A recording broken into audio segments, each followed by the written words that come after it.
you guys? My name is Caitlin, aka Hero, whichever one you want to call me, and today we're going to be doing something a little tiny bit differently with this video. And as I promised in my last Call of Duty video, this is my first impression of the Rift map. I think it's Rift, don't quote me, I'm still learning all their names.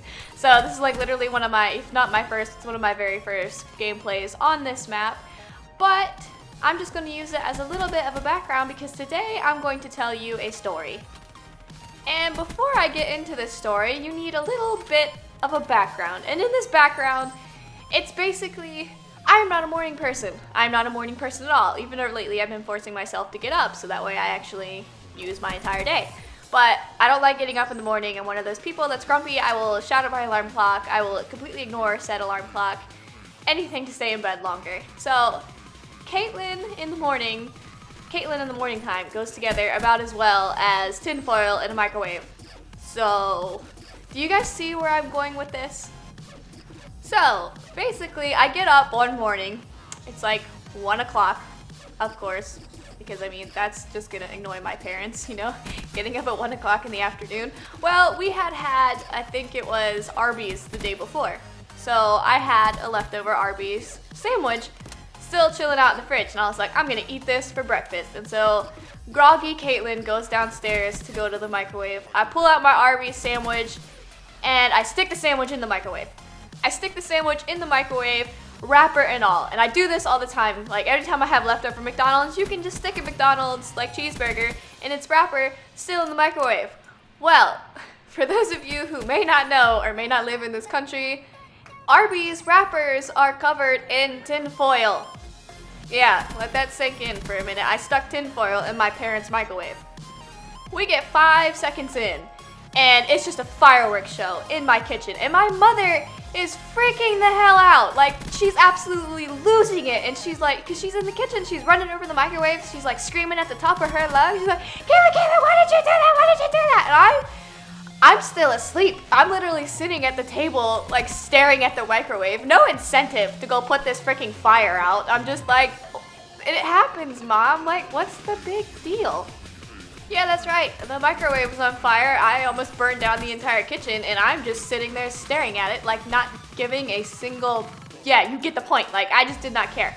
I did not even go over the microwave. So my mom, like, flings over the microwave door, and luckily, like, the fire stops, but I got screamed at forever.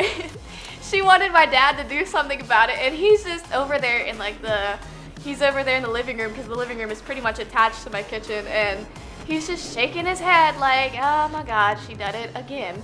Just like, ugh, my daughter's a dumbass, ain't nothing I can do about that. And my brothers, I have 2 younger brothers, they never let me live it down. They still don't let me live it down. And my mom just keeps freaking out. Okay, like, Mom, I'm sorry I set your microwave on fire that one time. Okay, it was twice. I set your microwave on fire twice. My bad. So yeah, twice. That wasn't even the first time I had done it. That was the first time, but it wasn't the last time. So, like, 2 weeks later, I did it again. Like, yeah, Hero, how did you set your microwave on fire twice? Like, didn't you learn the first time? And it's like, I have to bring you back to where I said, I'm not a morning person. My brain just does not work at all in the morning, okay? Like, you can't expect anything out of me until at least, like, past 3 o'clock. And so, here we go again, 2 weeks later. I get up past noon again, and I'm like, oh, hey, I got a sandwich in the fridge. I'm gonna go warm that up in the microwave. And then I was thinking in my head, I'm like, hey, this time, it doesn't have no freaking aluminum foil on it, so no one's gonna call me a dumbass for setting the microwave on fire. I'm so smart. Well, we had Chick-fil-A the night before, and for those of you that have ever had Chick-fil-A, then you know very well that the inside of Chick-fil-A wrappers are foil. So here we go again, disaster in my parents' kitchen, part 2.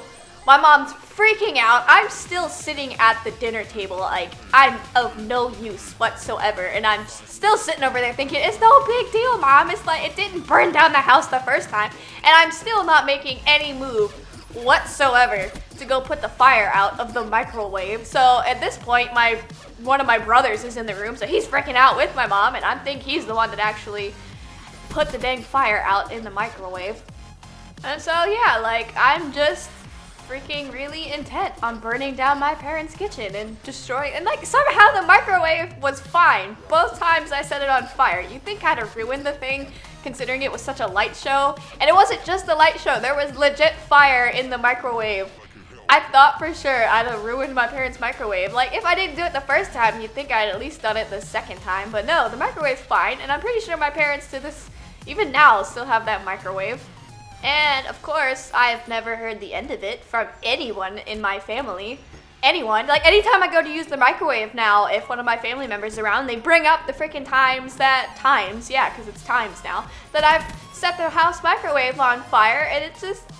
my brain doesn't work in the morning. Like, I've explained this to you people. Like, you people know very well. Like, why do you keep letting me? Like, if you see me heading to the microwave in the morning, like, maybe someone should stop me. Like, at this point, it's your fault. And you might be thinking, hey, this must be the end of the story. She set her microwave on fire twice. No, you would be wrong, because me and fire in the morning, we just haven't ended. So, new story is...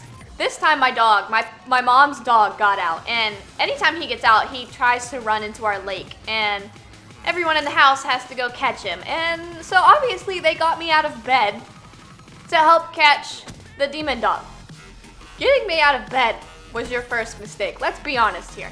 And anyway, little background story for this one is my neighbors have like a rock garden, and so they have a flamethrower to get rid of weeds. Yeah, they have a freaking flamethrower to get rid of weeds. And how is this my fault? But anyway, I'm out there chasing the dog, and I'm in my neighbor's yard. And let's be honest, I ain't chasing no dog. I'm literally just standing in my neighbor's yard because I'm guarding that side of the fence in case he runs through. Well, they have a bunch of logs stacked up against our fence. And I noticed the logs are smoking. And I just didn't do anything about it. I didn't put 2 and 2 together. I was just like, oh, the logs are smoking. Okay. So after we finally catch the dog, it wasn't me, because it was never going to be me, I just go back inside. I don't tell anybody what I saw. And about 45-ish minutes later, our entire fence is on fire. My pappy is just out there with the hose and trying to get the hose. My mom is freaked out and called the fire department. And I mean, this time you can freak out. So yeah, the fire department did need to be called.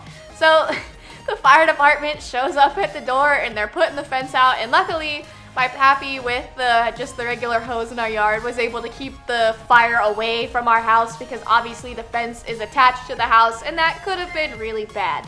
So after all is said and done, me, dumbass me, like, they're talking about it, and my parents are like, I wonder how this happened. And I just went, oh, that's why the logs were smoking. Yeah, I just admitted that I knew the fence was going to catch on fire, and I didn't do anything about it. So, that was great.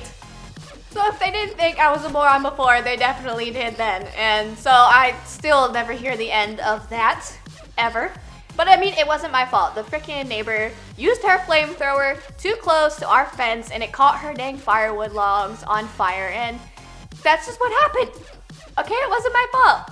Anyway, if you like this story, please click the like button below if you were enjoying my misery. Subscribe if you're new. I'm sure to tell more stories. Thanks for watching. Bye, guys. Like a Hellcat.